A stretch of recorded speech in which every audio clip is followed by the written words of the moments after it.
Hello, we are your hosts, Emily and Shelby. In this episode, we will share about the behind the scenes work it takes to make everything come together. Keep buzzing on as you orbit around this stellar episode.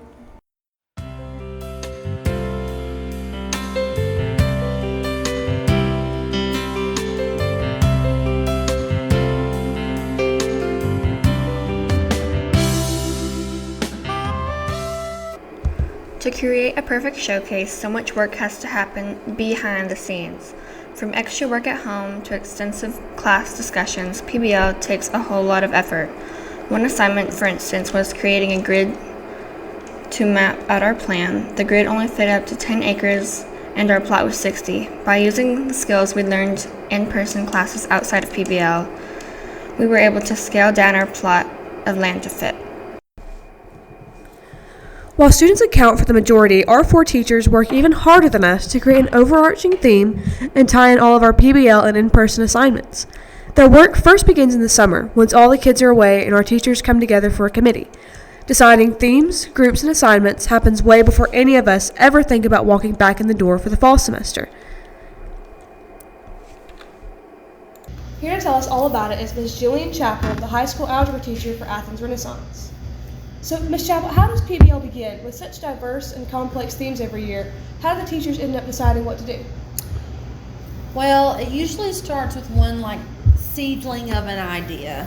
Or, that could be from a teacher, it could be from a student that had mentioned something before. So we usually start towards the end of May, after our students leave us for the year, planning and brainstorming things that we'd like to visit or interests that other students have expressed, and how we can work our curriculum in through that focus. So that's where it starts, seedling of an idea. So once you have that, what comes next? Is it creating groups or making assignments? Is it? We usually try to outline goals. Okay, so if this is the direction that we're going to take for a project, what are the main goals of that project, and then really work backwards from there. So once we have, it's like with the end in mind. So once we have the end, okay, we want y'all to build a model, okay, or a prototype. We want y'all to build something.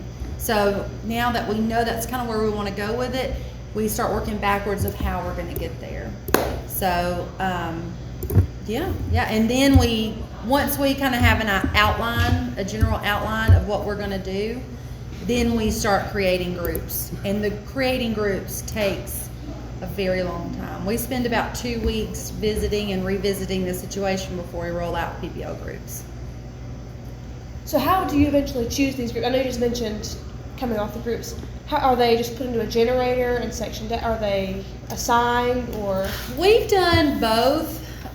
Sometimes if we don't know where to start, we will just start them in a random generator, like put everybody's name in the in an Excel spreadsheet, and then just randomly generate, like the little random feature in the Excel spreadsheet or the Google sheet, and then we'll go from there. And then we'll do the same thing with this year, and I can show you. We have freshmen, sophomores, juniors, and seniors, and they're color coded according to grade, and then sorted by pathway. And then we go and say, oh, that doesn't work, let's try. And so then it's really like a puzzle piece. And then so we go and we copy and paste and move groups around, and then we'll say, we'll come back and sleep on it and be like, no, that doesn't work. Or how about, what if we put this pair together with this pair and see how that works? So it's really a long process of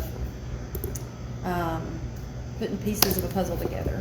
We really want to be intentional about how y'all work together, and we want everyone to have a positive experience, but also a growth experience as well. That's really cool. Is there anything that you that wasn't asked about that you'd like to mention? Well, now that we're at the end, and I was talking about putting groups together, we've spent a lot of time together, like you and your PBL group, and so I know sometimes that can be frustrating. We do try to make sure that we have a reasonable amount of time for y'all to work on your project, but we also recognize that maybe y'all need a break from each other, and that's why we also go to content as well. So that does kind of blend that relief there. That's all I got for you. Thank you for sitting down with us today. Okay, thank you, Emily, Shelby, and Zach. PBL is an interactive way to teach and learn. It helps the students grow their skills and learn effectively. What is one way you can take your buzzing education to the next level? Thank you for listening. I hope you enjoyed this episode. Be well, stay stellar, and I'll catch you in the next one.